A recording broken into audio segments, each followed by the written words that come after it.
Olá, pessoal. Muito boa noite a todos.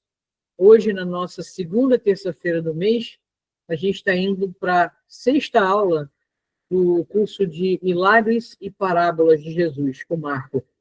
Todos muito bem-vindos. Marco, namastê. Atma namastê, deixa eu colocar a minha apresentação.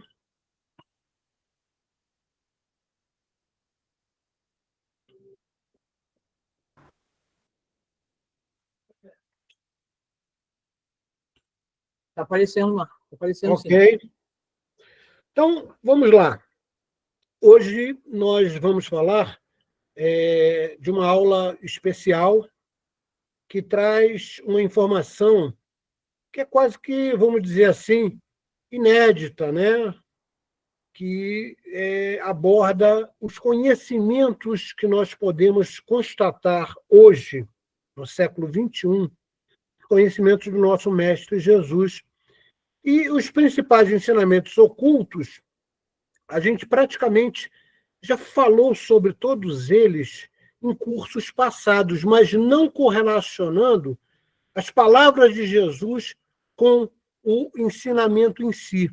Então, hoje nós vamos ver que conhecimentos, né, gerais Jesus tinha para fazer, né, os seus prodígios, tanto de ensinamento quanto de curas e por aí vai, e quais foram os ensinamentos que ele reservou apenas para os discípulos mais próximos. Porque aos discípulos que não eram tão próximos, que era o povo a quem ele falava por parábolas. Tá? Então, nós vamos ver hoje os conhecimentos que a gente consegue entender que Jesus demonstra nos seus milagres e no próprio conceito de demais ensinamentos de sermão, de parábolas. Tá? Então, a gente analisou isso e chegou a uma conclusão. E os principais ensinamentos ocultos que ele passou diretamente aos discípulos, ok? Então, Yeshua, que a vibração de Yeshua, que é o nosso Mestre Jesus, esteja conosco, nos iluminando nesta aula. Bom, então vamos lá. Em todos os 35 milagres de Jesus que a gente viu, né, nas aulas passadas, evidencia-se que ele conhecia muito bem e praticava com facilidade todas as leis do universo, conhecida pelos grandes mestres, são os espíritos superiores. Tá? E isso nós também podemos chamar das principais forças cósmicas integradas. Então, vamos analisar e chegar à conclusão de que conhecimentos o Mestre Jesus tinha. Então, vamos lá. Primeira coisa é a consciência crística. Marco, Jesus Cristo, não, isso é equivocado. Tá? A relação crística, né? O título Cristo, é como se fosse um título, como é, por exemplo, o título de doutor. Tá? Uma pessoa que é chamada de doutor, ela tem que ter doutorado, ela é PhD, né? Philosopher Doctor. Então, todo mundo diz advogado é doutor? Não, não é. Médico é doutor? Não, não é. Doutor é só quem tem doutorado. Da mesma forma, a gente começa a falar de Jesus, que ele tinha essa consciência crística. É só ele, no universo pleno de Deus, que tem essa consciência crística? Não, existem outros espíritos do mesmo nível de Jesus, talvez não conhecemos, mas talvez até mais elevados, que têm essa consciência crítica. Os principais temas da consciência crística, eu listei aqui, são 3, né? Os principais domínios da consciência crística. Primeiro, que existe uma centelha divina no interior de todos nós. Né? Daí ele dizer, vós sois deuses, tudo que faço podereis fazer e muito mais. Então, essa consciência de que existe uma centelha divina, obviamente nós somos idênticos a Deus, só que numa proporção infinitamente menor. Isso faz parte da consciência crística, tá? Dos espíritos muito, muito superiores e até puros, como é o caso de Jesus. Outra coisa que faz parte da lei do universo é amar a Deus sobre todas as coisas e ao próximo como a si mesmo. Isso faz parte da consciência crística, porque é amando o próximo que você consegue identificar Deus. Então, para identificar Deus, né, você tem, na prática, que amar ao próximo, né? Da mesma forma que você ama a si mesmo e, acima de tudo, amando o Pai maior. Então, isso também é um dos principais temas para os espíritos que têm consciência crística. E a última é a necessidade de transformação moral, a fim de elevação do nível de consciência. Então, a gente sabe, pelo Espiritismo, que a lei do progresso ela é unânime no universo. Então, todos os espíritos, inclusive os espíritos superiores, eles estão em constante progresso. Tá? É óbvio que eles já não precisam dessa transformação moral, e a gente coloca aqui, porque estamos no nível do planeta Terra, que é um planeta extremamente atrasado, considerando só o nosso sistema solar, tá? Então, a gente vai verificar como é que eu posso afirmar isso? Pela densidade por metro cúbico do planeta. Ele tem 5,52 de gramatura, tá? Por centímetro cúbico. Marte, por exemplo, tem 3,95. É mais adiantado do que o planeta Terra. E Saturno, que é o planeta mais adiantado do nosso sistema solar, tem 0,69. Marco, baseado em que você diz que o nosso é o mais atrasado? Porque o perispírito, ou seja, os corpos sutis, são retirados do orbe, da atmosfera psíquica do orbe em que o espírito vai encarnar. Então, o espírito que encarna em Saturno vai formar o seu perispírito com uma densidade muito baixa, de 0,69.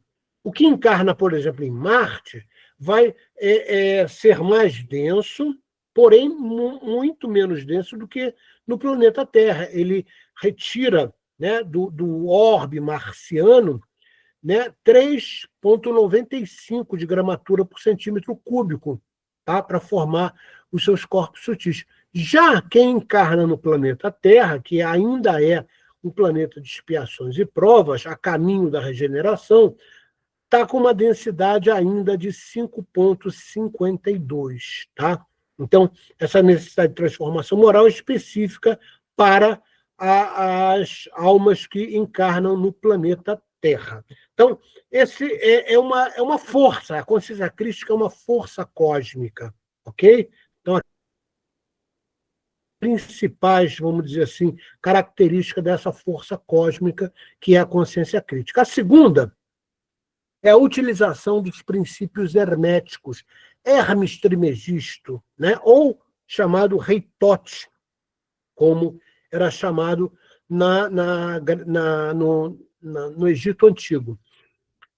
A gente já conhece isso, né? Quem já fez cursos comigo, eu já expliquei, mas eu vou fazer uma rápida explicação de novo. O mentalismo, o Mestre Jesus, tudo que ele fazia de cura, e vocês devem lembrar, né, das 5 aulas que se passaram e dos 35 milagres que a gente estudou, que em todas as curas que Jesus processava, ele utilizava o mentalismo. O que o mentalismo faz? Ele impulsiona, tá, através do ágina e do plexo solar, tá, aquilo que ele pede.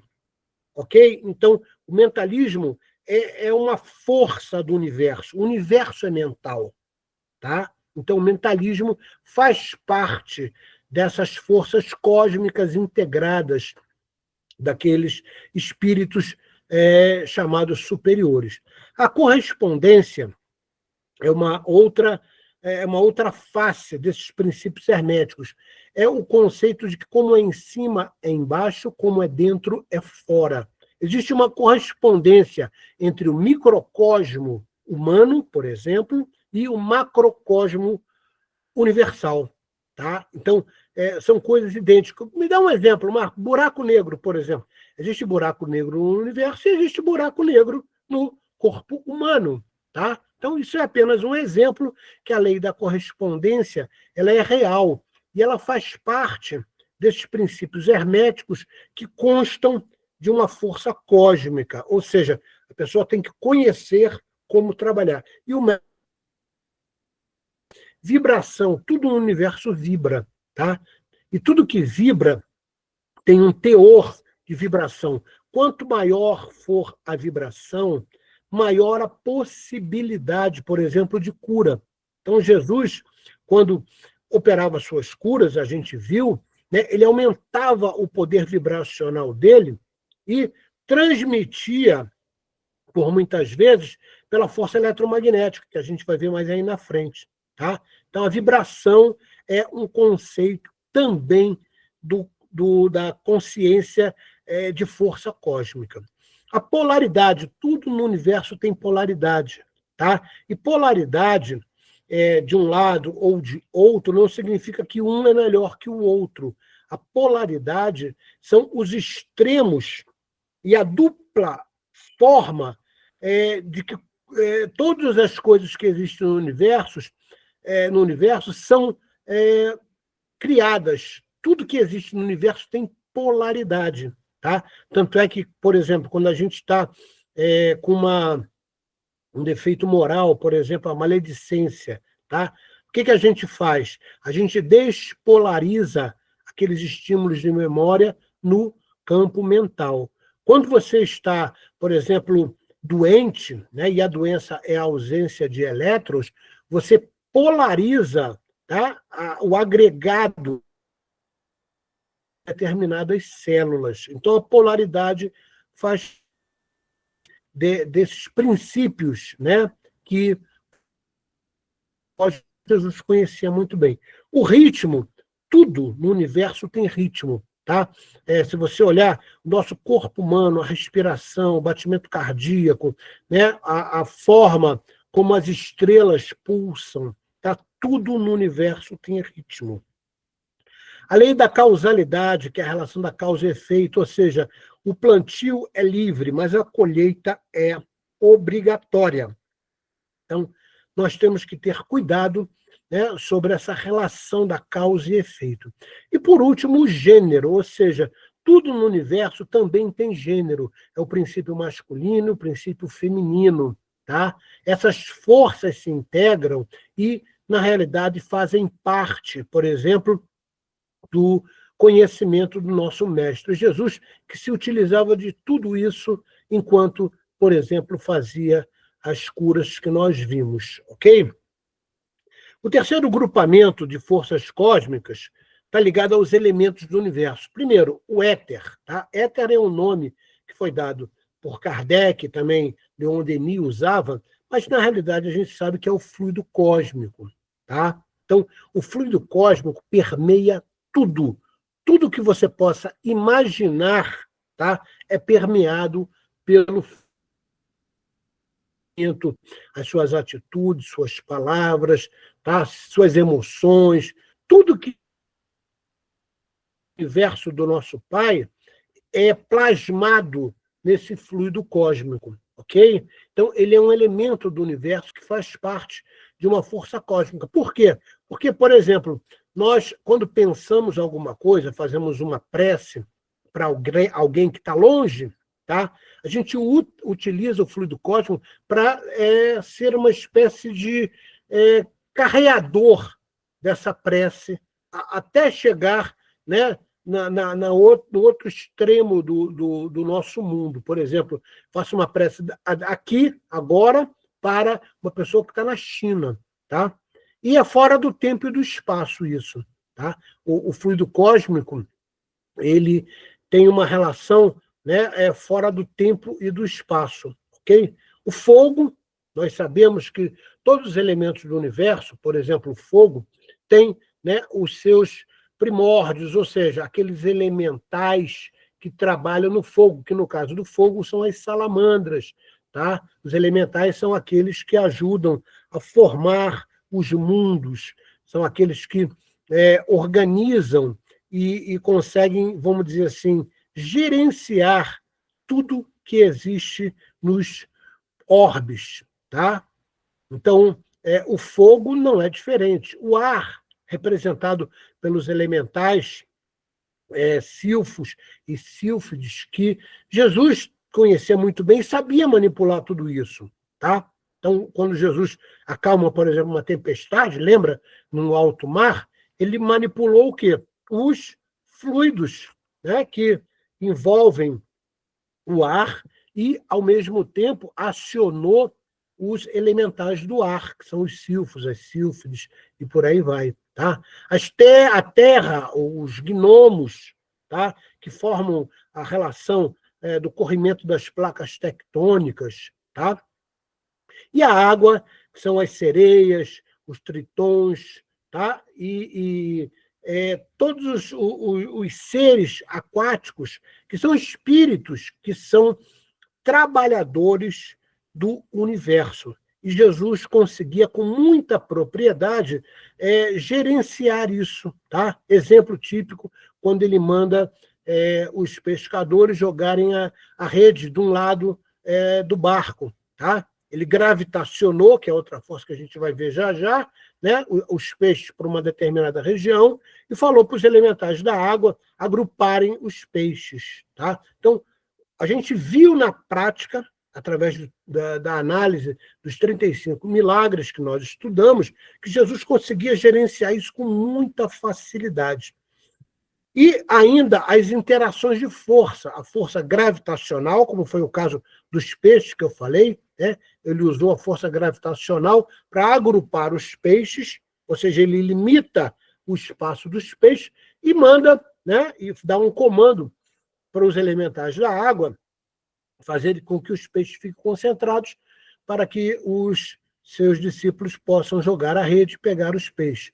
A força eletromagnética, quem não lembra, né, Jesus curando a mulher que sangrava há 12 anos, tá? Ele utiliza a sua força eletromagnética, fazendo com que haja uma cauterização da ferida da mulher doente. Tá? A força nuclear forte, o que faz a força nuclear forte? Ela produz o amálgama, tá? A concentração de determinados elementos, né, que formam ali o núcleo dos átomos. Tanto a força forte quanto a força fraca são forças do núcleo do átomo, ok? A força fraca produz o decaimento beta, tá? E, para você entender, a força nuclear fraca é capaz de oportunizar a troca, por exemplo, de um elétron por um próton, tá? Ou um nêutron. Ele faz essa derivação das partículas do átomo, e essa troca, por muitas vezes, reaviva as células. Tá? Então, nós vimos isso em diversos momentos em que Jesus oportunizava a cura. E a força de sincronicidade, né? Quem é que não lembra Jesus curando, por exemplo, a filha do soldado romano, né? E a filha não estava ali junto com o soldado, a filha estava distante, mas o mestre o que faz? Pela sua dupla vista, consegue ver a menina e, a pedido do pai, ele usa a força de sincronicidade para curar. A força de sincronicidade estabelece uma relação que, quando Jesus usa o seu mentalismo, né, oportunizando, por exemplo, um choque eletromagnético no campo áurico da pessoa, Jesus está muito distante daquela pessoa. Então, essa força, tá, que alterna, né, momentaneamente de um determinado ponto do espaço ao outro, ela é fora do tempo e do espaço. Tá? Então, quando Jesus pensa em fazer alguma coisa, a força de sincronicidade, pelo seu mentalismo, vai até aquela pessoa e a pessoa é curada, tá? Como a gente viu em vários exemplos. Então, essas são as 4 principais forças cósmicas que Jesus dominava muito bem. Tá? E os grandes mestres do universo também conhecem bem essas forças. Ainda existem outras que no Evangelho praticamente a gente não encontra, mas que Jesus também dominava. São essas aqui, a geometria sagrada, tá? Então, os símbolos, os signos, né? Isso tem representação. Jesus dominava isso. A cabala, Jesus dominava. A gematria, Jesus dominava. O poder da palavra, quem não lembra de Jesus fazendo, né, o acordar, o despertar de Lázaro, que não estava morto, né?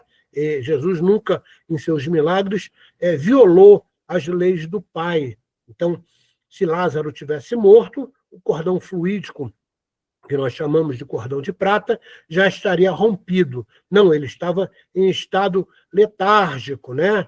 Ou catatônico, né? Então, Jesus, pelo poder da palavra, impactava a sua palavra com o seu mentalismo e a força eletromagnética e despertava aquela pessoa. Tá? Ele fez isso em vários processos de cura. Quando ele, por exemplo, cura a mãe de Pedro, né? Também ele dá um impacto eletromagnético e, pelo poder da palavra, ele desperta aquela pessoa.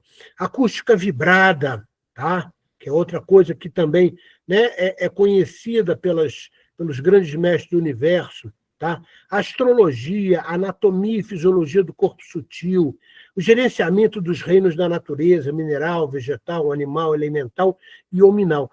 Tudo isso era de conhecimento do mestre, e nós podemos verificar em cada processo de cura, em cada parábola, tá? Em cada sermão que ele deu, que ele sempre colocava uma dessas coisas aqui em ação, tá certo? Essas orientações me foram dadas quando eu fazia o curso de sacerdócio, tá? Em 2019, tá?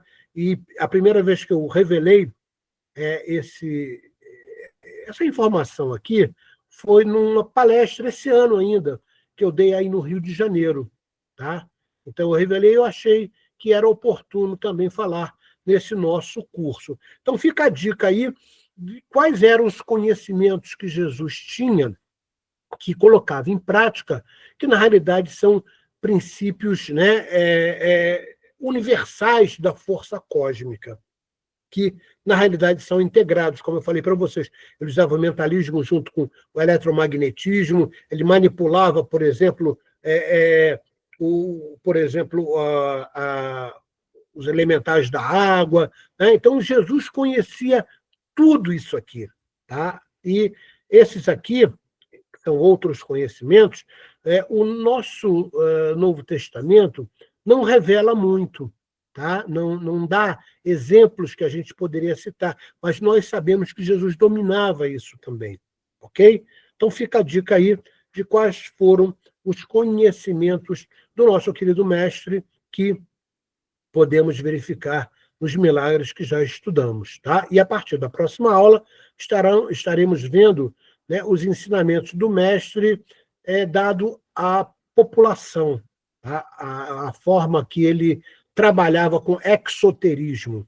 Esoterismo, com S, é a relação entre filosofia, religião e ciência, que ele simplesmente utilizou junto aos seus discípulos, que são os chamados ensinamentos ocultos do mestre, que nós vamos falar dos principais daqui a pouco. E ele falava ao povo por parábolas, porque ele sabia que não dava para falar coisas mais complexas, porque a ignorância ainda era muito grande entre as coisas que nós conseguimos entender atualmente. Ok? Então, fica a dica aí. Os ensinamentos ocultos de Jesus, transmitidos apenas aos seus seguidores mais próximos, são todos do esoterismo. Quando é com X, tá? É só religião, é só basicamente princípios morais. Quando é esoterismo com S, como eu falei, filosofia, religião e ciência, tá?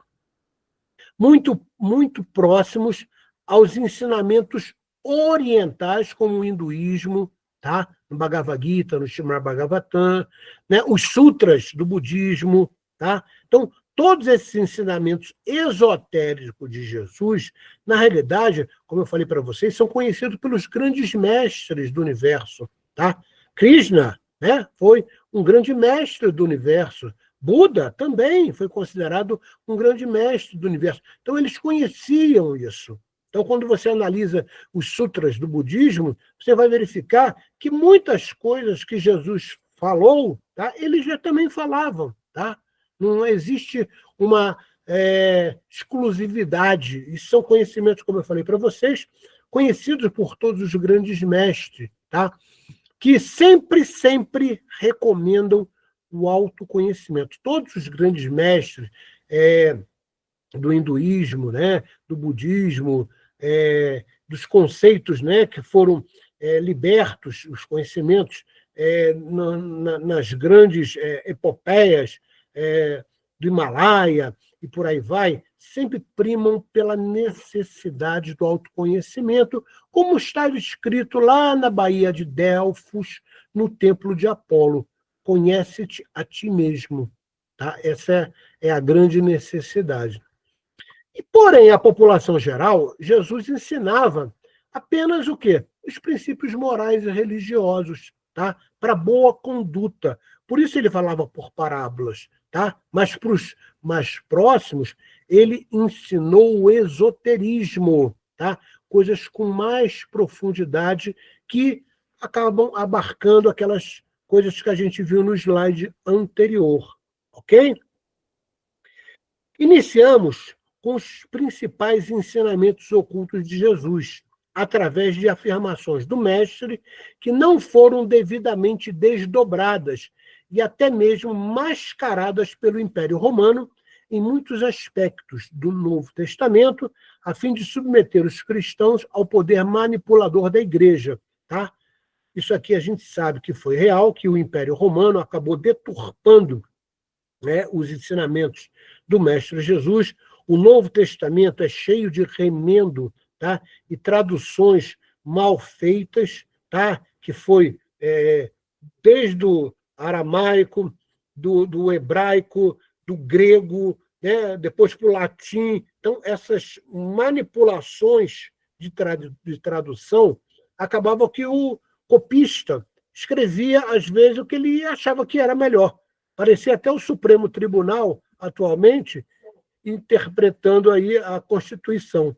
Né? Então, a gente sabe que isso é uma falha humana. Então, os copistas cometeram esse engano, tá? De querer acrescentar coisas e interpretar, tá? E eles não foram muito fiéis. E o Novo Testamento acabou saindo com vários remendos. E, apesar desses remendos, ele ainda é muito, muito importante. Então, vamos ver, né, como é que houve essa manipulação aí. Tá? A gente vê aqui, ó, vários vídeos no YouTube, você vai encontrar, né, os ensinamentos secretos de Jesus. Tá? Aqui eu coloquei, né, os 3 que eu acho que são os melhores, tá? Onde isso é revelado para nós.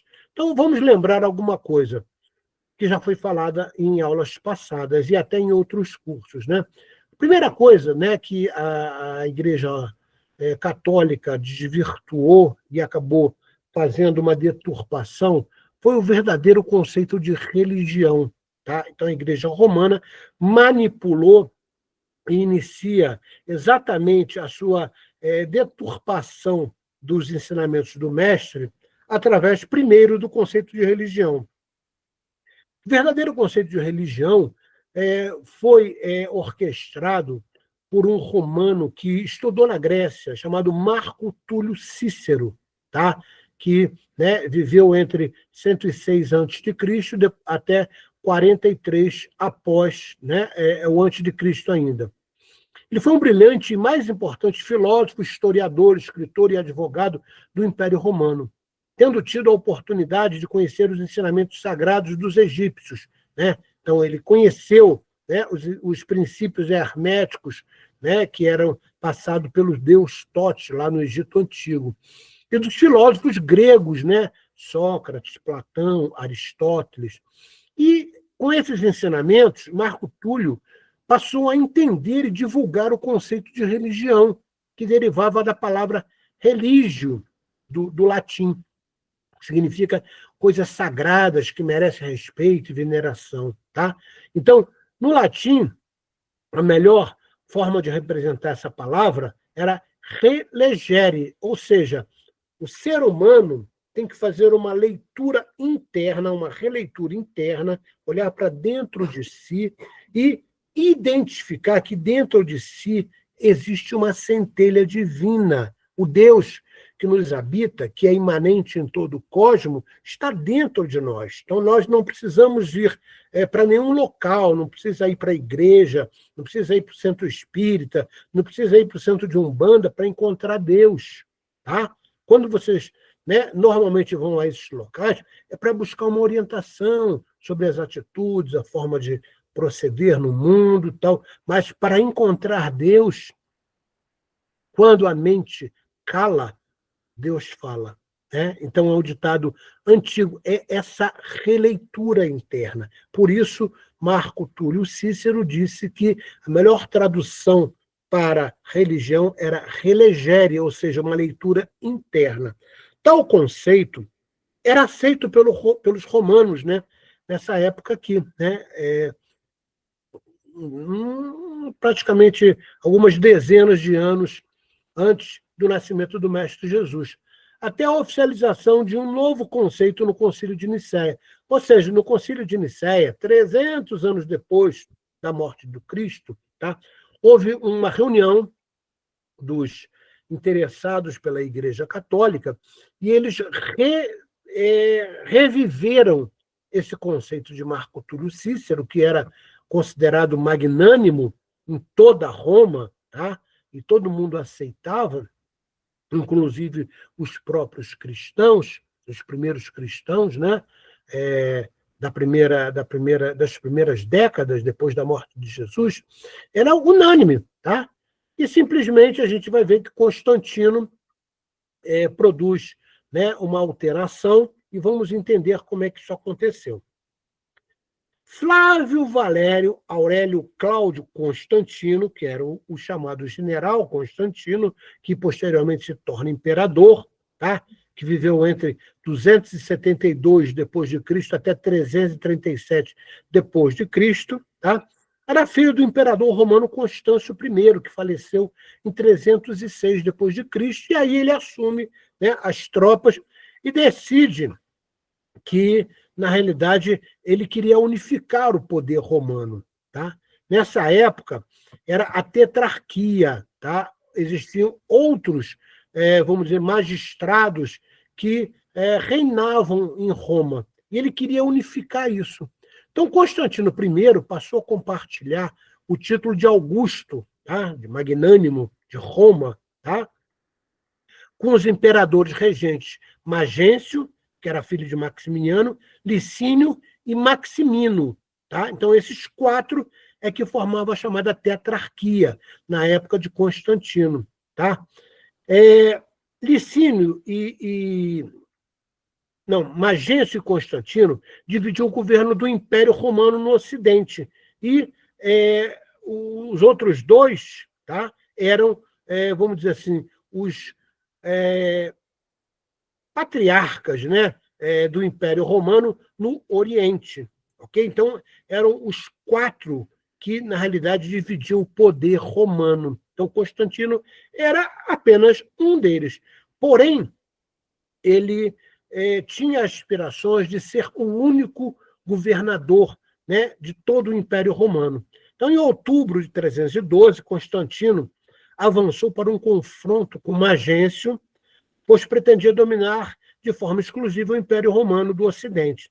Ele avançou pelo norte da Itália, passando por locais que hoje correspondem às cidades de Turim e Milão. Sabendo da aproximação de Constantino, Magêncio resolveu surpreendê-lo com sua tropa na Ponte Milvia, ainda existente atualmente sobre o rio Tibre, lá na Itália, pois sabia que o interceptor neste local seria crucial para impedi-lo entrar em Roma. Tá? Então, houve uma batalha entre esses dois, tá? na Ponte Milvia, e, apesar de Constantino ter uma tropa muito inferior, Constantino acabou derrotando tá? O seu oponente, que era o Magêncio, e ele acabou, vamos dizer assim, confessando que no dia anterior da batalha, ele viu no céu esse conceito aqui, ó, que é chamado de cristograma. Ele viu esse símbolo no céu, segundo ele. Tá? E esse cristograma, hoje nós sabemos, ele é um monograma que representa Jesus Cristo. Por quê, Marco? Porque a letra, o X aqui, representa o Xi, e o P é o Rho, que são as iniciais da palavra Cristo em grego, tá? Que está aqui embaixo. Tá? Então, Constantino jura que viu esse símbolo no céu, entre as nuvens, e ouviu vozes, tá? Dizendo que ele venceria a batalha. Ele acabou realmente se tornando vencedor, e em 313 ele decreta o Edito de Milão. O que era o Edito de Milão? Ele proibia a perseguição dos cristãos. Por quê? Os cristãos naquela época eram perseguidos e mortos pelo poder romano. Então, em 313, influenciado pelo ganho da Batalha da Ponte de Milvia, pela figura que ele jura ter visto no céu, e pela influência da sua mãe, que já era cristã, tá?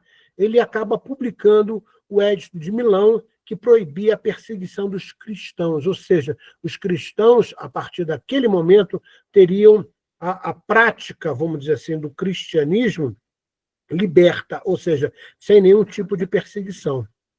Na busca de hegemonia da aceitação de poder, também pelos cristãos, que constituíam uma grande parte da população romana, Constantino resolve devolver aos cristãos suas propriedades. Olha a jogada política que ele faz. Ele devolve as casas, os terrenos, tá? E começa a construir igrejas, tá? Entre as diversas reformas que ele faz. E, a partir do momento que ele começa a construir igreja, ele passa a ter, vamos dizer assim, uma forma de expressar, dizendo que fora da igreja não há salvação. Tá? Então, você tem uma ideia, né? Centenas e centenas de anos depois, Kardec, quando codifica o Pentateuco, né, contraria esse conceito de fora da igreja não há salvação. Ele diz que fora da caridade não há salvação, e não fora da igreja. A igreja nada mais é do que uma construção, vamos dizer assim, com blocos de cimento, né, formando paredes. E Deus não está ali. O Deus que nos habita é imanente em todo o cosmos, está dentro de nós, né? Como eu falei para vocês no slide anterior. Então, ele também convoca o Concílio de Nicéia, em 325, né, que foi o primeiro concílio ecumênico da história da Igreja, para discutir e criar um consenso da natureza de Jesus. Tá? Por quê? Porque, na época, os primeiros cristãos, ficava uma dúvida. Tá? Isso foi motivo de, milênios depois, de discussão entre teólogos, tá? E eu sei disso porque eu sou teólogo também, qual era a natureza de Jesus, se era divina ou se era humana. A gente sabe que eram as duas, né? Mas eles queriam colocar uma única natureza no mestre, né? E oficializar esse novo conceito de religião, que manipula o conceito anterior, tá? do filósofo romano. Tá? Ele alterou isso. Vamos ver o que ele fez. Ele criou, né, através de Lactâncio, que era um conselheiro dele, a palavra religare. Então, em vez de relegere, né, como Cícero havia colocado para todos, e todos tinham essa aceitação, ele, no Concílio de Nicéia, ele cria o conceito de religare, dizendo que o ser humano está desligado de Deus e ele tem que vir para a igreja para se religar a Deus. Então, repare a contradição. Se eu sei hoje que Deus está dentro de cada um de nós, né, é imanente em todo o cosmos, eu não preciso ir para a igreja, eu não preciso ir para o centro espírita, eu não preciso ir para o terreiro de Umbanda para encontrar Deus. Tá? Deus está dentro de nós. Então, ele cria, né, através de lactântio, essa palavra religare, que até hoje, você vê em sermões dos padres na igreja que falam isso aqui. Eles continuam perpetuando, tá? Dizendo que fora da igreja não há salvação. E a gente sabe que isso é uma mentira. É fora da caridade não há salvação, como disse o nosso querido mestre Kardec. Tá? Logo, o conceito original e verdadeiro defendido por Cícero, como relegere, passa a ser deturpado e esquecido. Né? Hoje, até hoje, né, o conceito religare é unânime entre os cristãos. Eles acreditam que realmente fora da igreja não há salvação, e aí faz aqueles, né, como eu diria, os cristãos de carteirinha, como tem os espíritas de carteirinha, tem os cristãos de carteirinha que vivem socados em igrejas, né, e fazem um monte de besteiras sobre a ótica dos defeitos morais junto à sociedade, mas vão à igreja toda semana e se confessam e faz aquele monte de dogmas que a igreja criou, não tem nada a ver com o que o mestre ensinou. Tá? Vale a pena a gente citar o Pistis Sophia, tá? Significa sabedoria da fé, tá? O amante da fé, como você queira interpretar. O Pistis Sophia é um livro, tá? Eu tenho ele aqui, maravilhoso. Ele, na realidade, começou como um manuscrito que foi atribuído ao famoso gnóstico Valentino, tá? Os gnósticos, gnose vem da palavra conhecimento, do grego. Tá? Então, os primeiros cristãos que não eram, vamos dizer assim, muito afetos àquela manipulação que a igreja fazia, a maioria deles era gnóstico. Então, eles tinham uma visão, vamos dizer assim, crítica do que a igreja fazia, deturpando os ensinamentos do mestre. Tá? Esse Valentino foi nascido em Alexandria, no Egito, no século II depois de Cristo, e foi descoberto na segunda metade do século XVIII. Então, só no século XVIII é que foi descobrir esse manuscrito aqui. Tá? E foi descoberto por um médico londrino, né, que, após sua morte, o manuscrito foi adquirido em 1785 pelo Museu Britânico, em Londres, onde está conservado até hoje, tá? Com a designação de Codex Asquinianus, ok? É o nome que você encontra ele lá no museu. Porém, existem publicações, tá, que foram permitidas pelo Museu Britânico sobre o Pistis Sophia. O Pistis Sophia é um que fala sobre os ensinamentos ocultos do mestre. As 5 cópias remanescentes, que os estudiosos datam de períodos entre 250 e 300 depois de Cristo, relatam os ensinamentos de Jesus e seus discípulos, incluindo Maria de Magdala, tá? Maria, a mãe de Jesus, e Marta, né? Eu coloquei aqui as mulheres porque isso contraria, né, os dogmas da Igreja Católica, dizendo que só homem é que pode ser santo. A mulher não é santa. Isso é uma aberração, né, que a igreja cometeu. Então, Maria de Magdala, sem dúvida nenhuma, era a discípula do Mestre Jesus mais preparada e mais inteligente. Tá? Pedro era distímico, tinha doença do mau humor, era ignorante sobre a ótica de conhecimentos. Né? Lucas era o mais, vamos dizer assim, instruído, né, que na época era chamado de médico, e acompanhava Paulo de Tarso. Tá? Mas a grande maioria das mulheres eram renegadas, principalmente pelos judeus que tinham essa concepção. Tá? E o Pistis Sophia traz esse conceito da importância das mulheres. Tá? Então, quando Cristo ressuscitado, segundo o Pistis Sophia, tá, ele não ficou alguns 3 dias, como é narrado no Novo Testamento. Né? Segundo Pistis Sophia, ele ficou 12 anos ensinando as coisas secretas, né? Os ensinamentos ocultos do mestre. Então, o Pistis Sophia é uma leitura que vale a pena todas as pessoas que acreditam no Mestre Jesus ler uma outra versão diferente do Novo Testamento. Tá? O Códice relata os ensinamentos ocultos do mestre. As lições aqui transmitidas no livro têm muita semelhança com os encontrados no Tantra budista e nos Vedantas, tá? No Bhagavad Gita, no Srimad Bhagavatam. Tá? Então, existe uma consonância, como eu falei logo no primeiro slide, que são aqueles conhecimentos que são conhecidos por todos os mestres do universo, tá? Principalmente em seus aspectos mais velados, que Jesus, por exemplo, não revelava quando falava por parábolas.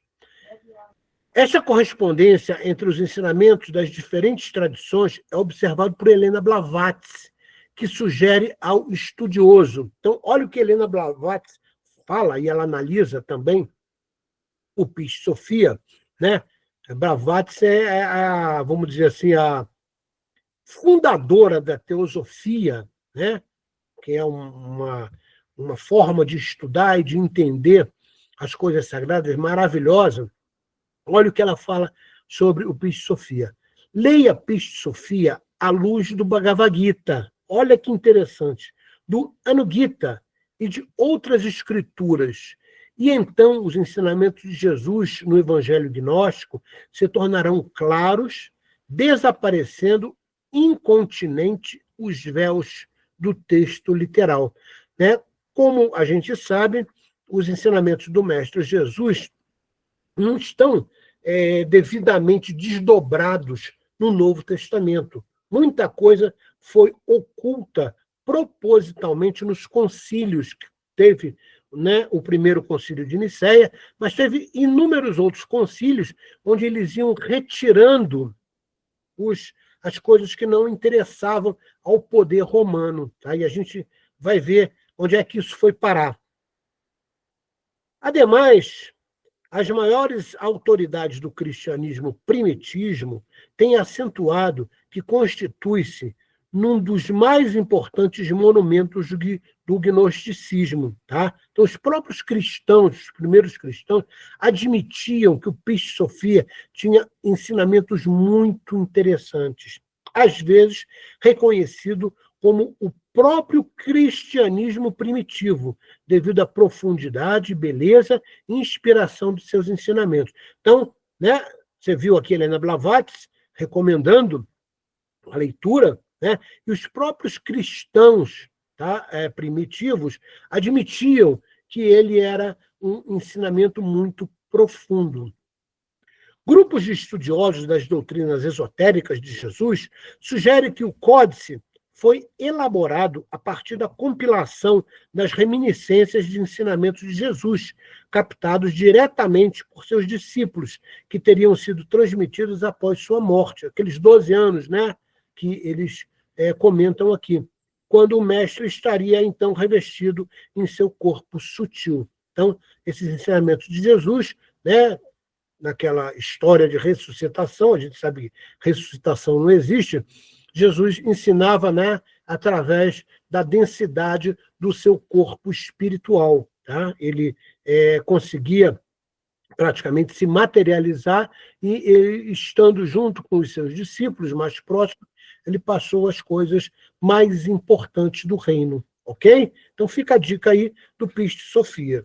Então vamos ver agora o que eu considerei, né, os principais ensinamentos ocultos, né? É óbvio que se você ler o Novo Testamento sob a ótica esotérica, você vai encontrar um monte de coisa que está velada ali. Tá? Então, Jesus fala uma coisa, mas por trás daquela coisa é um ensinamento enorme. E são muitas citações do Mestre Jesus. Tá?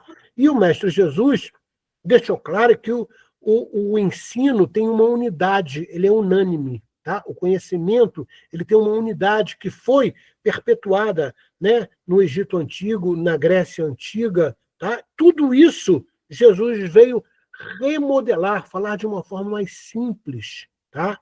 Que chegou até nós e, posteriormente, o nosso querido Kardec, que era João Evangelista na época de Jesus, consegue trazer com mais notoriedade e simplicidade para a nossa compreensão. Então, vamos ver algumas das principais frases de Jesus. E o que revelam essas frases? O reino de Deus está dentro de vocês. Ele fala dentro de vós, né? Então está citado em Lucas 17, parágrafo, né, 21, versículo 21. Olha aqui, ó. O reino de Deus está dentro de vocês. Isso aqui, ó. O que é o reino de Deus? É a centelha divina, é o Atma, ou a mônada que nós chamamos. Essa é a configuração. E, Marco, você já explicou isso no curso de Reforma Íntima, no curso de Apometria, né? Quantas e quantas vezes eu já não mostrei essa figura para vocês, que são chamados 3 corpos superiores, né? O Atman, tá? Que é o conceito de agregação de tudo, tá? Mas, na realidade, traz em si, no âmago, a centelha divina, o corpo crístico, também chamado de corpo búdico, e o nosso ego causal, que é o que dá a nossa possibilidade de persona a cada encarnação. Qual é a tendência natural? Você unificar, ou seja, trazer o ego para a consciência crística e da consciência crística juntar com a centelha divina. Daí você pode dizer o que o Mestre Jesus disse: eu e o Pai somos um. Tá? Então, aqui por fora, é o chamado campo mental superior, que é onde estão gravadas todas as formas de pensar, agir e se emocionar do ser humano a cada encarnação. Né? Essa proteção, que é chamada do corpo mental superior, o espírito não perde ela nunca. Tá? Então, ela acaba, né, com a sua evolução, não tendo mais a necessidade de plasmar um corpo mental inferior, mas o mental superior, que protege os 3 corpos superiores, eles são ad eternum. São eles que individualizam o espírito. Ok? Então, olha aqui, ó. O reino de Deus, afirmado por Jesus, nos revela que a centelha divina que todo ser humano é portador tem as mesmas propriedades e qualidades de Deus, porém, em proporções infinitamente menores, mas nos revelando que sempre estivemos ligados a Deus. Aquele papinho que a igreja inventou de religare, dizendo que fora da igreja não há salvação, porque você tem que vir à igreja para estar com Deus, é, na realidade, um papinho furado, tá? De manipulação que a igreja romana tentou nos passar. Então, um dos primeiros ensinamentos do Mestre Jesus, né, considerado ocultos, é exatamente esse, que o reino de Deus está em nós.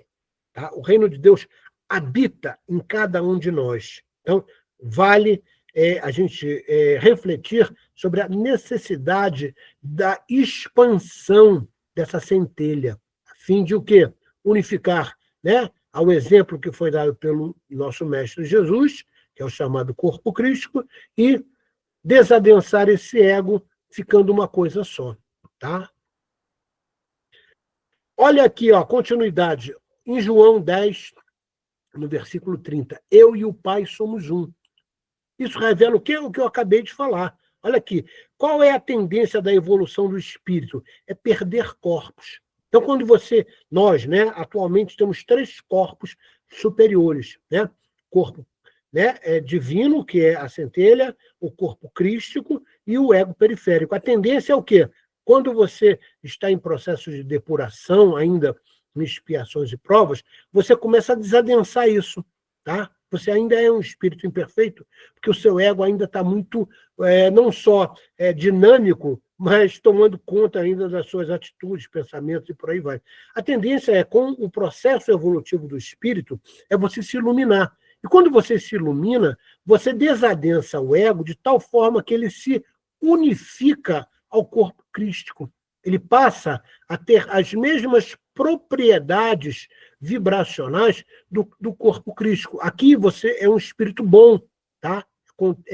Tido como um processo já do espírito iluminado. E por último, que nós só conhecemos o Mestre Jesus, é o espírito puro, tá? Onde eu e o Pai somos um. Por quê? Porque ele unifica todos os seus corpos, todos os seus padrões vibracionais, enquanto espírito, ele unifica junto à centelha divina. E é o chamado estado de união. Inclusive, a palavra Cristo, ou Cristó, do grego, tem a mesma raiz semântica de Krishna, tá? É aquele que é jungido a Deus. Por isso é que o termo Cristo não é um nome de uma pessoa ou nome de alguém.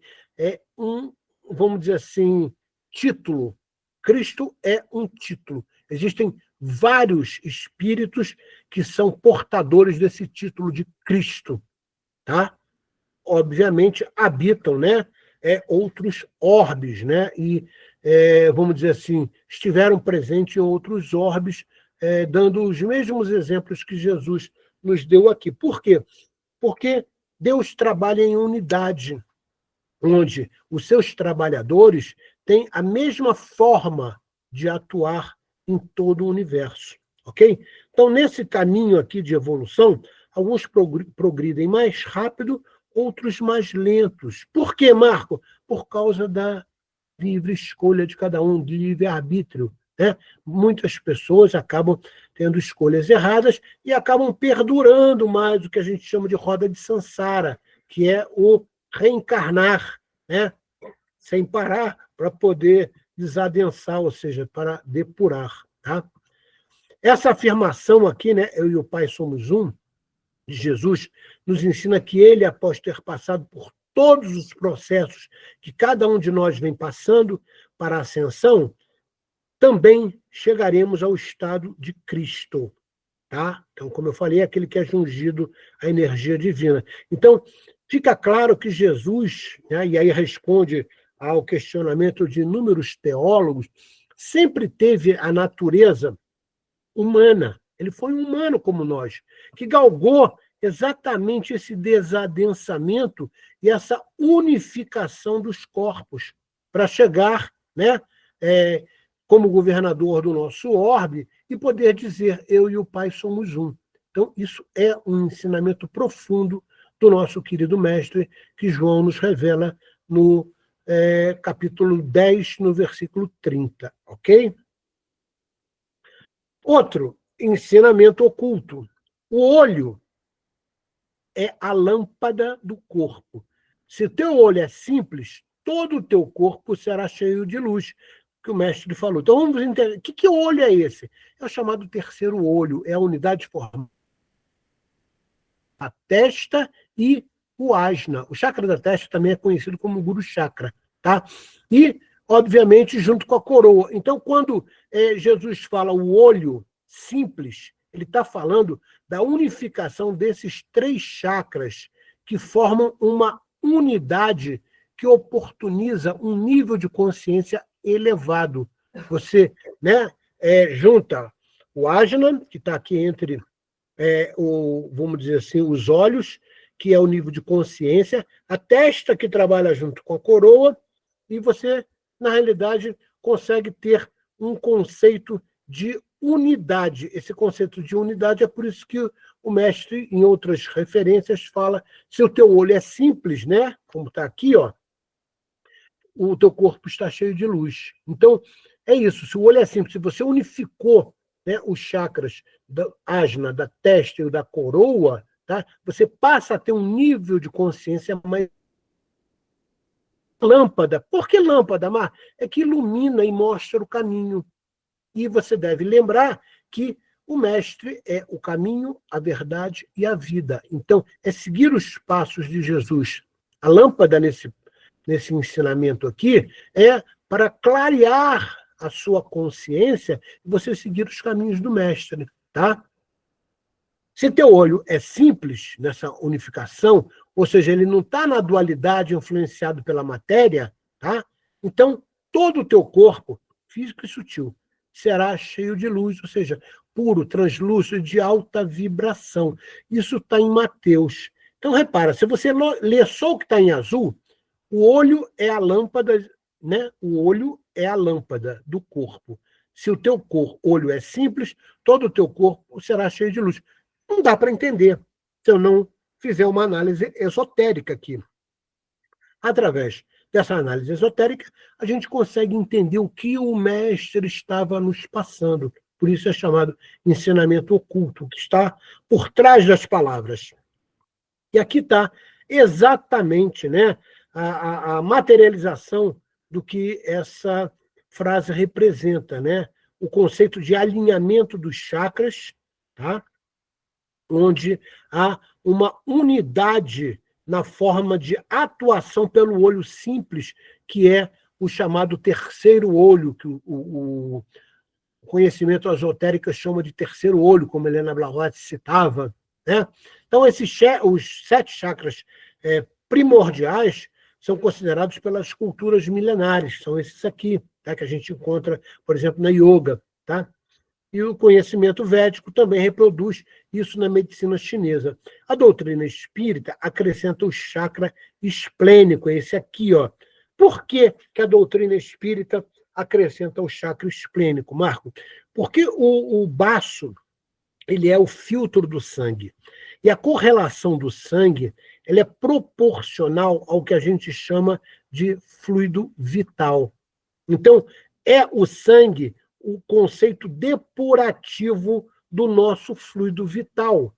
Então, se você tem um sangue, vamos dizer assim, completamente puro, então significa que o fluido vital corre pelos seus corpos, né, basicamente corpo físico, tá, de uma forma que não retrata nenhum tipo de doença ou de moléstia. Tá? É o conceito de pureza, é o conceito de sanidade, de são. Tá? Então, está exatamente aqui representado por essa figura o que o nosso querido mestre falou numa simples frase. Quarta frase. Ninguém pode ver o reino de Deus se não nascer de novo. Ele falou isso, né, para Nicodemos. Né? Nicodemos não entendeu nada. Né? Esse ver, em sânscrito, tem o mesmo sentido de reconhecer, de conhecer. E só podemos reconhecer e conhecer alguma coisa que a gente vivencia. Tá? Então, esse conceito de ver para vamos dizer assim, Jesus, não é um conceito de olhar, tá? É de conhecer, de reconhecer.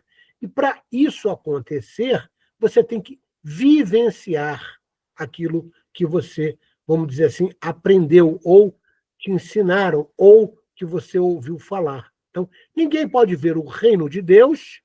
O que é o reino de Deus? É imanente em todos os seres, como a gente viu, e em todo o cosmos. Ver o reino de Deus é reconhecer e conhecer o Atman, vivenciando a sua presença. Você saber que o reino de Deus está dentro de você, como o nosso Mestre Jesus nos ensinou com muita propriedade. E se não, nascer de novo. E aí é o que deu um tilt na cabeça do Nicodemos, né? E aí ele pergunta ao mestre, então a alma tem que voltar para o ventre da mãe? Ele, coitado, ainda não entendia. E se nascer de novo, é nascer da água. A água é a representação da matéria na reencarnação, tá? E do espírito, que é a elevação do nível de consciência pela unidade que forma o terceiro olho, como a gente viu. Então, esse nascer de novo, na realidade, é a reencarnação, onde é utilizado com certeza a água, por isso que a água é sinônimo do batismo, da renovação, porque é a água, né, que forma quase nascemos com 85% e morremos com 65% de água no nosso corpo, lembrando que o sangue, né, quase 85% do sangue é água, tá? Então, esse nascer de novo que Jesus fala aqui é a reencarnação. E a reencarnação se dá através de quê? Da matéria, tá? Da reencarnação que faz com que, né, o espírito volte ao ventre da mãe, para uma nova oportunidade de desadensamento do seu espírito. Ok? Então, esse é o ensinamento que o nosso mestre nos passa em uma simples frase que é revelada em João 3, versículo 3. Olha aqui, né? Quantas imagens que você vai ver, né? O olho de Horus, na realidade, representa o quê? A glândula pineal, tá? Representa exatamente aqui, ó, a representação da glândula pineal, tá? E aqui está exatamente o olho de Horus. Então, as representações ao terceiro olho entre, né, as duas sobrancelhas, aqui, ó, exatamente aqui é um pouquinho mais embaixo. O desenho não está muito fiel. O terceiro olho é aqui mais embaixo. Porém, ele abarca também o chakra da testa, que é onde está situado aqui esse desenho. Tá? E outra coisa, quando você desperta esse conceito, não tem volta. Tá? Uma pessoa que se torna boa não volta nunca mais a ser ruim. Tá? Isso é dizer que tem anjos caídos, né, para os capelinos. Tá? Não tem nada, se tornou anjo, né, porque já estava num grau de elevação da consciência muito alto. Então não tem como ele voltar a ser, né, uma pessoa ruim, fazer maldades e por aí vai. Então, mais uma pequena frase que traz um ensinamento oculto do nosso mestre. Outra frase: entre pela porta estreita, pois a larga é a porta e amplo é o caminho que leva à destruição. E muitos entram por ela, mas pequena é a porta e estreito é o caminho que leva à vida, e apenas alguns encontram. Então, o que o Mestre Jesus está nos ensinando aqui? A escolha, tá, entre a porta estreita e a porta larga é basicamente optar, né, pelo caminho, vamos dizer, da espiritualidade ou o caminho da materialidade. Tá? Tem pessoas que acreditam que reencarnaram para ser ricas materialmente, né, e ter posses, e conquistar coisas, e por aí vai. Né? Estão se iludindo, né? A escolha por onde caminhar é de nossa responsabilidade, é o livre-arbítrio. Porém, saiba que o caminho largo, que conduz à porta larga, nos leva à ilusão da vida mundana, sem sacrifícios pessoais, sem a necessidade de domar o ego, de fazer a chamada reforma íntima. Já o caminho estreito, que é o caminho da espiritualidade, que nos leva à porta estreita, é de sacrifícios pessoais, obrigatoriamente tendo que domar o seu ego. Através de quê? Que a gente conhece como reforma íntima. Então, aqui está um ensinamento do mestre mostrando, né, para nós que nós não devemos fazer escolhas erradas. Está aqui, né? O ser humano fica entre a porta estreita ou a porta larga. Porta larga levando a necessidade de depuração pelo fogo, né? E a porta estreita é um caminho da elevação. Tá? Como nos ensinou Paulo de Tarso, em Romanos 6, versículo 23, o salário do pecado é a morte. O que significa essa frase de Paulo de Tarso? A morte do espírito que nos conduz à roda de Sansara, processos continuados de reencarnação em mundos atrasados, que é o caso aqui, a roda de Sansara, tá? Onde o espírito não entende a necessidade das suas escolhas inteligentes pela porta estreita e acaba sempre caminhando e escolhendo a porta larga, né? Na busca de poder, na realização de materializações, de ganhos, de conquistas, né? E isso tudo é efêmero, isso tudo é ilusão. Tá? Então, né, Paulo de Tarso fala com muita propriedade que o salário do pecado é a morte, tá? E aí a nova reencarnação.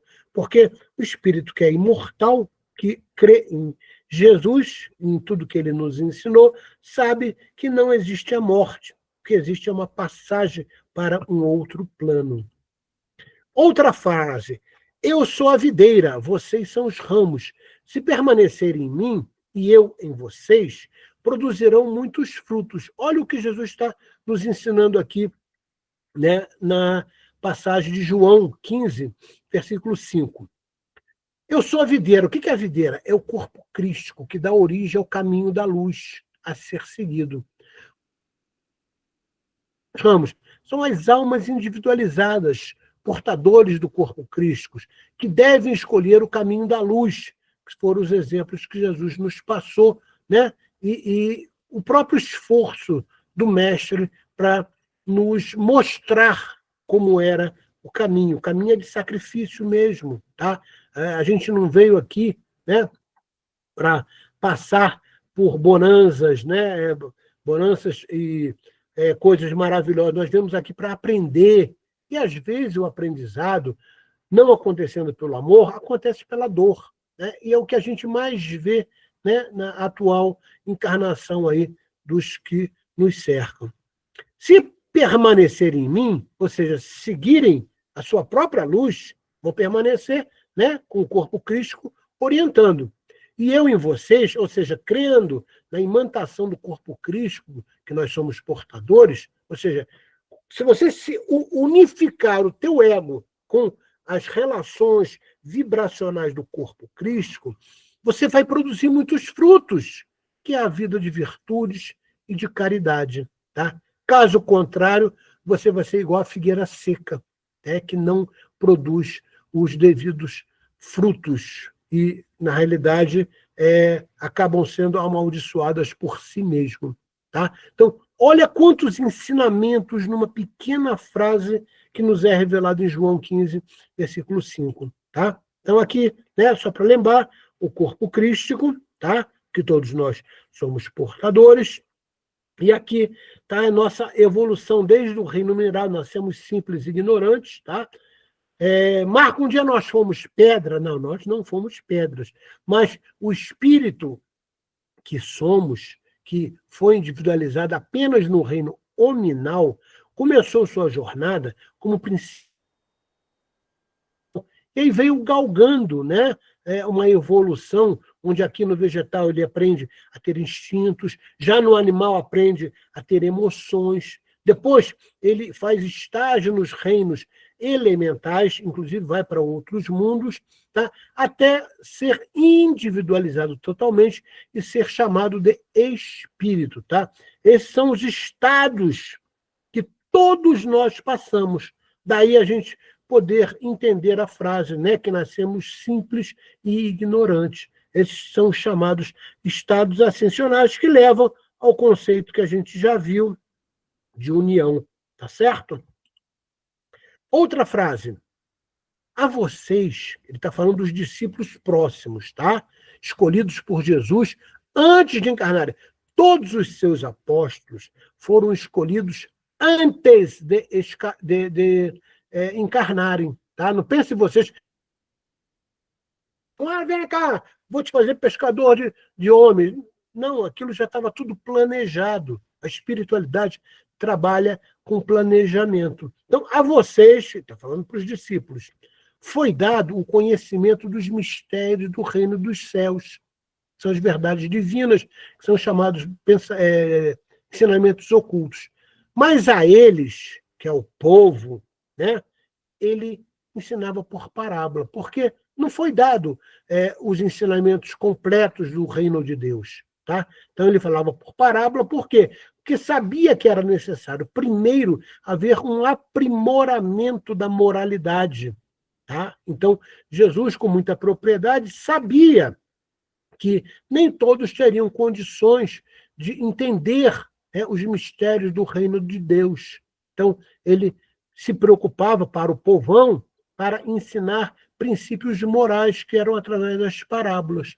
Pois, aos que têm, né, que são conhecedores e praticantes dos ensinamentos do Mestre Jesus, mais será dado e terá em abundância.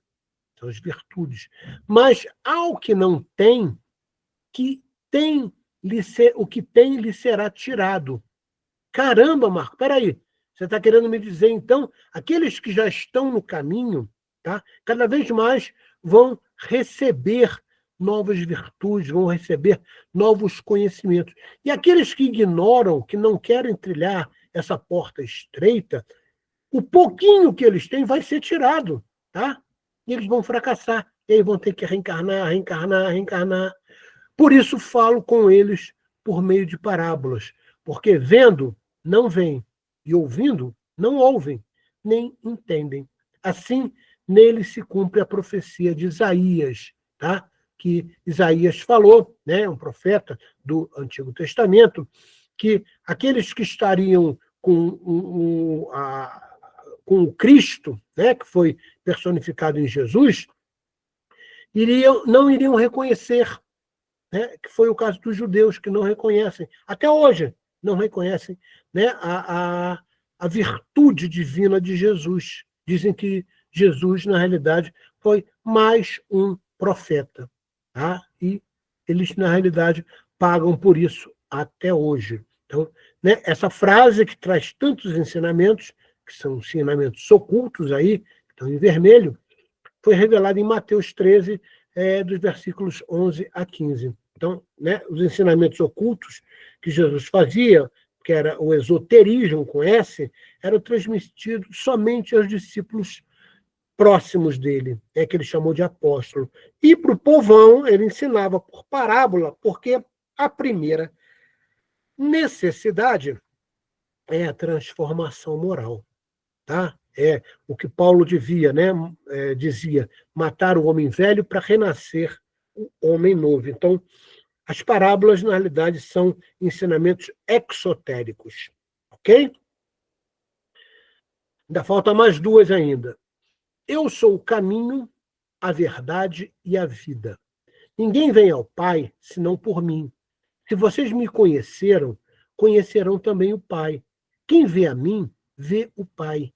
Aquele que crê em mim fará também as obras que eu faço, e outras maiores. E tudo o que vocês pedirem em meu nome, isso farei, a fim de que o Pai seja glorificado no Filho. Então, repara, eu sou o caminho. O que é o conceito do caminho? É a porta estreita que Jesus pôde, com muita simplicidade, nos exemplificar, tá? O caminho é ouvir e praticar os ensinamentos do Mestre Jesus. A verdade é as leis que ele revelou, as leis que regem o cosmo, tá? A lei da causalidade, que tudo que o plantio, né, permite, a colheita exige. Então, a verdade traz esse conceito. E a vida, que é a verdadeira vida, é a vida espiritual, onde a morte não existe. Então, quando Jesus fala, eu sou o caminho, a verdade e a vida, olha quanta coisa que está por trás. Ninguém vem ao Pai, né, senão por mim. Então, olha aqui, ó. Aqui, ó. Você quer ir a Deus? Você está aqui, ó, na personificação do teu ego. Ninguém vai até a centelha divina sem passar pelo caminho do Mestre Jesus, que é o corpo Cristo, que está representado em cada um de nós. Olha como Deus é maravilhoso. Ele deu para nós a exemplificação vibracional do Mestre Jesus, para que a gente possa copiar. Então, ninguém vai ao Pai senão pelo Mestre Jesus. Tá? A essência desse ensinamento oculto repousa nessa imagem, né? Como eu falei para vocês, ó, o caminho aqui, ó, até chegar, né, ao Pai. Você vai passar por Cristo, vai passar pelos ensinamentos do Mestre Jesus. Ok? Então, através do caminho que é íngreme, que a gente viu, que sacrifica o ego, que Jesus nos exemplificou e ensinou, é que alcançaremos a consciência crística. Repara, né, essa imagem é propícia a mostrar que é sacrifício. Tudo que é ladeira acima, tudo que é para subir, requer esforço próprio. Tudo que é para descer, para te jogar para baixo, para te jogar para o abismo, é só rolar, é descida absoluta. Então, para chegar no nível de consciência elevado, o caminho como diz aqui a figura, o caminho é Jesus. Ok? E se deixarmos de brilhar a nossa luz interior, que é divina, em consonância com a consciência crística, entenderemos que temos poder de realizar. Ou seja, a nossa capacidade de realizar é muito grande, como o Mestre Jesus falou, né? Que todas as obras que ele fez, né, a gente pode fazer e até maiores. Porém, você tem que estar em consonância com a energia crística, né, a caminho da pureza, ou seja, a caminho da do Cristo que existe, né, na necessidade para cada um, tá? Que é o caminho de estar jungido a Deus, ok? Aqui uma outra frase. E estes irão para o castigo eterno, mas os justos para a vida eterna. Quem lê isso aqui, né, pensa que Jesus está amaldiçoando aqui em Mateus 25, versículo 46. Não, olha o que está por trás disso, tá? Esse castigo eterno a que Jesus se refere significa a conhecida roda de Sansara que a gente viu, né? Que é o ensinamento budista. Ou seja, inúmeras reencarnações em mundos inferiores, primitivos e de expiações e provas. É o que a gente está vivendo agora. Esse processo migratório do mundo de expiações e provas para o mundo de regeneração mostra o que para nós? Que aqueles que não têm condições vibracionais de continuarem nessa caminhada para o mundo de regeneração retornarão a mundos primitivos, que é o caso de Quirion. Quirion é um planeta 10 vezes maior que o planeta Terra, que ainda está numa evolução primitiva. Tá? É um mundo primitivo. Tá? Então, lá, infelizmente, vão ter que aprender pela dor. Não conseguiram aprender pelo amor, terão que aprender pela dor. E esse processo migratório já vem acontecendo, né, há bastante tempo. A fim de purgar, não é castigo, é aprendizado, né? A fim de purgar as suas mazelas do corpo mental inferior e buscando o verdadeiro aprendizado pela dor sobre si mesmo, sobre as leis cósmicas que regem a tudo e a todos. Aqui está a roda de Sansara, né? Aqui vem, né? O velho desencarnou, encontrou aqui, né? O Exu Caveira, que representa o conceito da morte, e renasce novamente, né? E vai ficar nessa roda de Sansara aí, reencarnando, né? Por isso que é chamado de castigo eterno. E quando Jesus se refere aos justos, ele afirma que eles terão vida eterna. Ele está dizendo que aqueles que acreditarem nele e colocarem em prática seus ensinamentos, repara, não é só ouvir e entender, não, é colocar em prática de forma consciente, na certeza de que são espíritos imortais, em constante aperfeiçoamento, não temerão a morte do corpo material, pois sabem que têm a vida eterna. A gente sabe que a morte nada mais é do que uma passagem para uma outra dimensão, mas você continua vivo, você não morre. Então, principalmente aqueles que têm a crença, né, nessas coisas que a gente vem falando. E, por último, aqui, a gente foi usar um apócrifo, que é o Evangelho de Tomé. Tá? O Evangelho de Tomé, a gente vai ver, ele foi um dos documentos descobertos em Nag Hammadi, tá? No Egito, tá? Onde, no Evangelho de Tomé, a essência desse evangelho, tá? A gente encontra ele hoje aí compilado em livros, tá? É a necessidade do autoconhecimento. O Evangelho de Tomé, a máxima dele é o autoconhecimento para a autotransformação. Tá? Botei essa seta aqui, porque você vai entender, né, onde é que o Evangelho de Tomé foi encontrado. Então, vamos ver o que no Evangelho de Tomé, no dito 3, tá, nos ensina. Quando vocês se conhecerem, então serão conhecidos. E perceberão que são filhos do Pai vivo. Mas, se vocês não se conhecerem, viverão na pobreza. E vocês são a pobreza. Olha o que Tomé está falando, tá? Viverão na pobreza espiritual. E são a pobreza por quê? Porque ainda são ignorantes nas verdades divinas e têm pouca fé. Não acreditam nessas coisas que o Mestre Jesus nos falou, nos ensinou e nos exemplificou. Tá? Então, viverão na pobreza e serão a pobreza, como é dito no Evangelho de Tomé. Essa passagem nos ensina e evidencia a necessidade do autoconhecimento através da reforma íntima, que todo encarnado tem a obrigação de entender e praticar, a fim de seu desenvolvimento espiritual. Se você me perguntar qual é a coisa mais importante que todo encarnado atualmente deve fazer, em todas as suas reencarnações deveria ter feito, é a reforma íntima, é a sua transformação moral, que começa com o quê? Com autoconhecimento.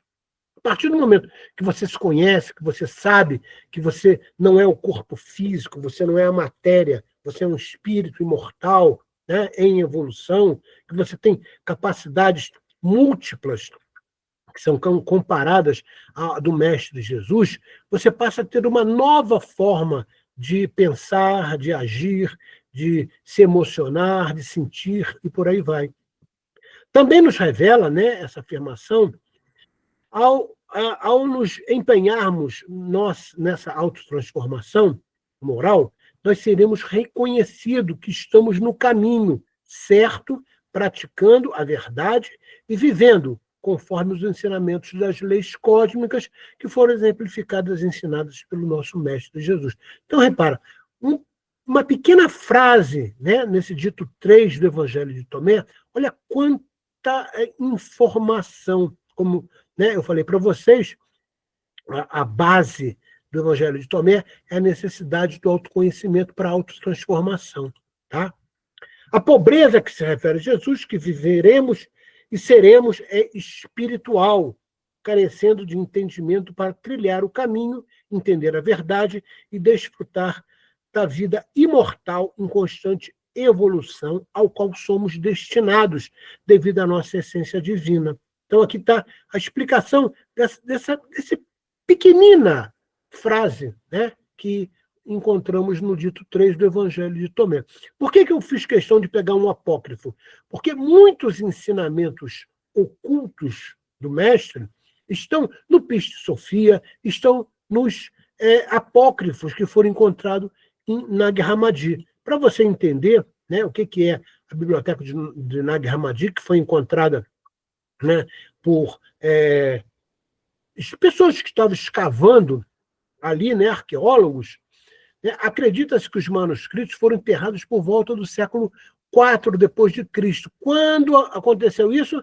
Na época de Constantino, no Concílio de Nicéia, quando eles começaram a selecionar quais os ensinamentos do mestre que não iria contrariar os dogmas que a igreja estava criando. Então eles mandaram pegar um monge e falaram assim, ó, queima esse negócio aí, joga fora. O monge falou assim, eu não vou queimar isso não, eu vou enterrar esse troço. Ele pegou um pote de barro, botou aqueles manuscritos, né, aqueles pergaminhos todos dentro do pote, e enterrou na península de Nag Hammadi, né? Foi encontrado no século XX, tá? Em 1945, logo após a Segunda Guerra Mundial, né, onde, né, foi revelado esses ensinamentos, por muitas vezes ocultos. Olha quantos manuscritos foram encontrados em Nag Hammadi. Tá? Olha aqui, ó. Tá vendo isso aqui tudo? Oração do apóstolo Paulo, o apócrifo de Tiago, o Evangelho da Verdade, tripartido, né? O apócrifo de João, o Evangelho de Tomé, que a gente se referiu, o Evangelho de Filipe, olha a coisa, o Evangelho de Maria de Magdala, que não dá para a gente tirar muitas coisas. As pessoas que colocam que o Evangelho de Magdala é isso, é aquilo, é maravilhoso. Pra você ter uma ideia, eram aproximadamente 12 folhas, vamos colocar assim, dos pergaminhos, né? Dos pergaminhos. Das 12 folhas, nenhuma estava completa. Tá? Só dava para entender mal e porcamente uma pouca, vamos dizer assim, alguns poucos ensinamentos que constavam ali no Evangelho de Maria de Magdala. Então, todos esses títulos que se encontram aqui, né, e vocês vão receber esse material, tá? Então não precisa ficar preocupado, Evangelho de Maria, o Apócrifo de João, a Sofia de Jesus Cristo, tá? Que é próximo do Piste Sofia, né? O Ato de Pedro, tudo, né, que vocês podem chamar de ensinamentos ocultos, constam exatamente nesses apócrifos. Tá? Essa fonte que eu utilizei aqui, né, foi do meu curso de teologia, sobre a biblioteca de Nag Hammadi, do James Robinson, tá? Que é considerado, vamos dizer assim, talvez um dos maiores tradutores dos escritos gnósticos. Tá? Foi publicada a primeira versão pela editora Madras em 2007. Ok?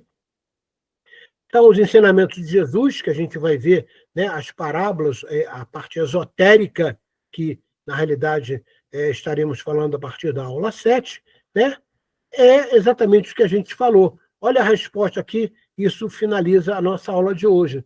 Por que Jesus ensinava ao povo através de parábolas? Isso a gente vai encontrar exatamente no Evangelho segundo o Espiritismo. Olha o que Jesus fala, tá? Eu lhes falo em parábolas porque eles não estão em condições de compreender certas coisas. Eles veem, olham, ouvem e não compreendem. Assim, dizer-lhes tudo, ao menos agora, seria inútil, mas a vós o digo porque já vos é dado compreender esses mistérios. Então você encontra essa maravilhosa explicação de Jesus, porque ele falava em parábola, no Evangelho segundo o Espiritismo. Ok? E a partir da próxima aula estaremos falando das parábolas, ok? Os ensinamentos ocultos, como eu disse a vocês, são muitos, né? Estão por trás de cada frase de Jesus, e a gente, né, pelo tempo da aula, escolhemos os 10 principais. Ok? Então, Atma Namastê, que a paz do Senhor Jesus esteja no coração de cada um de vocês e esperamos vocês na próxima aula. Ok, meus irmãos? Um abraço. Obrigada, Marco. Vocês. Beijo no coração. Beijo. Tchau, pessoal. Tchau, Tchau, pessoal, boa Excelente beijo a semana. todos. Obrigada, Mar. Obrigada, Marco. Tchau, um abraço. Beijo para todos.